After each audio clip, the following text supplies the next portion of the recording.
Friends, இன்றைக்கி மாம்பழத்தை வச்சு தான் ஒரு ரெசிபி பார்க்க போகிறோம். மாம்பழ சீசன் இருக்கும்போது இந்த ரெசிபிஸ்லாம் செஞ்சுருங்க. இந்த மாம்பழ சீசன் போச்சுன்னா ஒரு வருஷம் வரையும் நம்ம வெயிட் பண்ணணும். ஸோ மாம்பழ சீசனில் நம்ம சம்மர் சீசனில் ஒரு ஸ்வீட் ரெசிபி செய்ய போகிறோம். என்ன செய்யலான்னு பார்க்கலாம் வாங்க. முதல்ல இதில் இருக்க தோலெல்லாம் இது பண்ணிட்டு உள்ளே இருக்க சதைகளை மட்டும் மிக்ஸி ஜாரில் போட்டு பேஸ்ட்டாக அரைச்சி எடுத்து வச்சுக்கலாம். அரைச்சி எடுத்து வச்சாச்சு, இது ஒரு பக்கம் இருக்கட்டும். இப்போ ஒரு பேன் வச்சுட்டு இதில் ஒரு 2 ஸ்பூன் நெய் போட்டுக்கலாம்.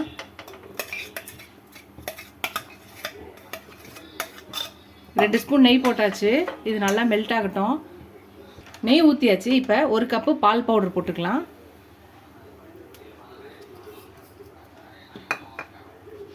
இப்போ அரைச்சி வச்சா மேங்கோ பேஸ்ட்டை போட்டுக்கலாம்.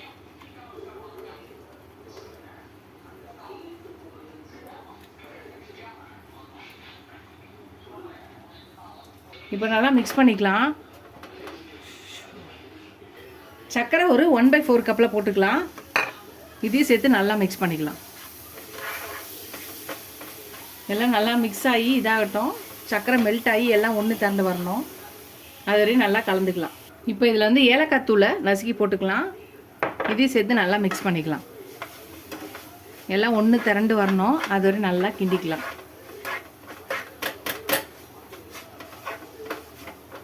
இப்போ இந்த மாதிரி ஒரு இறுக்கல்லையோ இல்லை இதுலேயோ நம்ம சாஃப்ரான் இருக்கு இல்லையா, இதில் ஒரு 10 இது போட்டுட்டு இது கொஞ்சம் லைட்டாக நசுக்கிக்கிட்டு லைட்டாக தண்ணி ஊற்றிக்கலாம். நல்லா கலக்கிக்கலாம். அவ்வளோதான், நம்மளோட சாஃப்ரான் வாட்டர் ரெடி ஆயிடுச்சு பாருங்கள். இப்போ இந்த சாஃப்ரான் வாட்டரை இந்த இதில் ஊற்றிடலாம். இப்போ பார்த்தீங்கன்னா திருப்பி 1/4 கப்பில் மில்க் பவுடரை போட்டுக்கலாம். இப்போ இதையும் சேர்த்து நல்லா மிக்ஸ் பண்ணிக்கலாம்.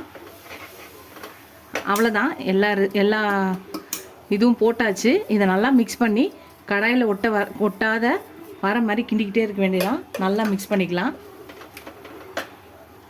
நல்லா சுருள வருது பாருங்கள்.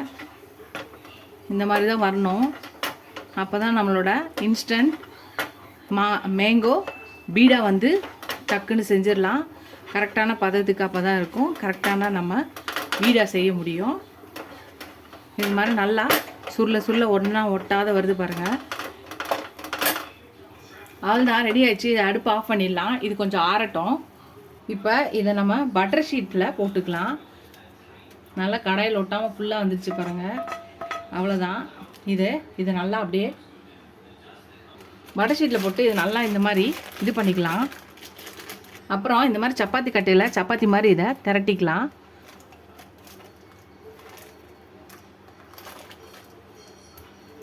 இது மாதிரி நல்லா திரட்டிக்கலாம். இது மேலே நம்ம நட்ஸை பொடி பண்ணி போட்டுக்கலாம்.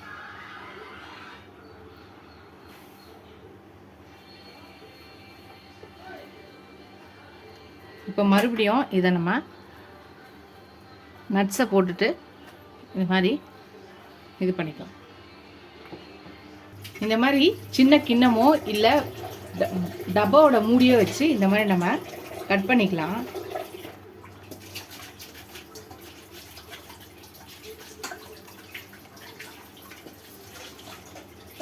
உங்களுக்கு எந்த சைஸ் வேணுமோ அந்த சைஸில் நீங்கள் கட் பண்ணிக்கலாம். ஃப்ரெண்ட்ஸ், அவ்வளோதான் பாருங்கள், நம்மளோட இன்ஸ்டன்ட் மேங்கோ பீடா ரெடி ஆயிடுச்சு. ரொம்ப சூப்பராக சிம்பிளாக செஞ்சிடக்கூடிய ஒரு இது. உங்களுக்கு எந்த சைஸ் வேணுமோ எந்த ஷேப் வேணுமோ அந்த மாதிரி நீங்கள் கட்டர் ஷேப்பில் கூட நீங்கள் கட் பண்ணி எடுத்துக்கலாம். கண்டிப்பாக ட்ரை பண்ணி பாருங்கள். ரொம்ப சிம்பிளாக குயிக்காக செய்யக்கூடிய இந்த மேங்கோ சீசன் இருக்கும்போது இந்த ரெசிபியெல்லாம் ட்ரை பண்ணிவிடுங்க.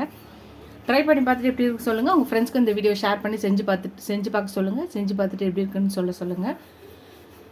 எனக்கு என் சேனலுக்கு சப்போர்ட் பண்ணிங்கன்னு நினைக்கிறேன். நீங்கள் எவ்வளோக்கு சப்ஸ்கிரைப் பண்ணி லைக் பண்ணி கமெண்ட் பண்ணிங்களோ அவ்வளோக்கு என்கரேஜிங்காக இருக்கும், சப்போர்ட்டிங்காக இருக்கும். இந்த மாதிரி புது ரெசிபிஸ் போட எனக்கு ரொம்ப ஹெல்ப்ஃபுல்லாக இருக்கும். இதோட அடுத்த ரெசிபியில் பார்க்கலாம். டாடா பாபா ஃப்ரெண்ட்ஸ்.